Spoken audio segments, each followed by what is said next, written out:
নমস্কার বন্ধুরা, কেমন আছেন সবাই? ব্লগের শুরুতে সবাইকে স্বাগত জানাই। আজকে আমাদের বাড়িতে ধানলক্ষ্মীর উৎসব।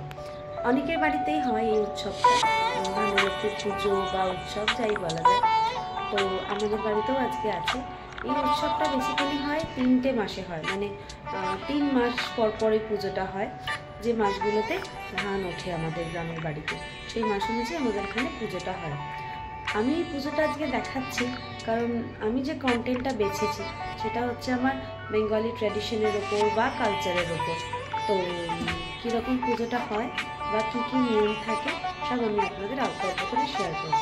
ভালো লাগবে লাইক, শেয়ার আর কমেন্ট করবেন। এই হচ্ছে আমাদের ধানলক্ষ্মী। এখানেই আমাদের ধানলক্ষ্মী থাকেন। এই যে নিচের হাঁড়িটা দেখছেন, এই হাঁড়িটায় পুরো নতুন ধান।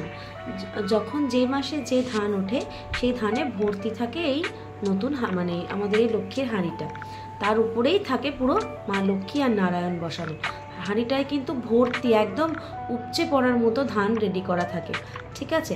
আর তার সঙ্গে থাকে মায়ের সাজ, যেমন শাখা, পলা, জামা কাপড়, সিঁদুরের কৌটো, প্যাঁচা, আর উপরটায় থাকে বাজ পাখি আর নানা ধরনের শঙ্খ, পরি, এই ধরনের জিনিস দিয়ে ভরপুর থাকে। তবে উপরের যে বাক্সটা দেখছেন, মানে এই যে সাদাটা অ্যালুমিনিয়ামের, ওর মধ্যে কিন্তু শুধুই ওই বাজ পাখি বা প্যাঁচা বা অন্য জিনিসপত্র থাকে তা নয়, শঙ্খ, ওতেও কিন্তু ধান দেওয়া থাকে। ধানের উপরে রেখে ওগুলো রাখতে হয়। আর নিচেটার মধ্যে লক্ষ্মীনারায়ণ আছে। আমি যখন খুলবো আপনাদের দেখাই। এই যে অনেকটা ধান ছিল, আমি বার করে রেখেছি। আর এইসব হচ্ছে মায়ের জিনিস। পৌষ মাসের পুজোর জন্য বাবা এই ধানটা এনেছেন বর্ধমান থেকে, যাতে এই পুজোতে লাগে। এইভাবে সাজাতে হয় কলসি থেকে সমস্ত কিছু বার করে রেখে। আর এই ধানের শীষটা মা লক্ষ্মীর পেছনে দিয়ে দিতে হয়। পুজো আরম্ভ হয়ে গেছে। দেখুন, এই ধান্যলক্ষ্মীর পুজো বছরে 3বার হয়।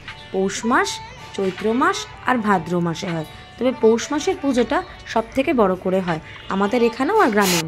এই পুজোতে কিন্তু খাওয়ার নিয়ম শুধু আলু সেদ্ধ আর গোবিন্দভোগ বা আতপ চালের ভাত, সেটা আমি আর মামুনি খেয়েছি। বাকিরা ভেজ পোলাও, আলুর দম আর বেগুনি করে দিয়েছিলাম সবার জন্য বাড়িতে। আমি কিন্তু এই খাবারটা পরের দিন খেয়েছিলাম। সেদিনকে সারাদিনই সেদ্ধ ভাত খেয়েছিলাম। পুজো 2 দিন হয়, আজকে আর শুক্রবার দিন, মানে বৃহস্পতিবার আর শুক্রবার। পুজো হয়ে যাওয়ার জন্য টলসিগুলো মেজে, কলসি আর অ্যালুমিনিয়ামের যে বক্সটা দেখালাম সেই ডিব্বাগুলো মেজে আমি রেডি করে রেখে দিয়েছি। কাল যখন ঠাকুর তুলবো এর মধ্যেই তুলবো। পুজোর ফার্স্ট পার্ট, নেক্সট পার্টে আমি দেখাবো কিভাবে ঠাকুর তুলবো।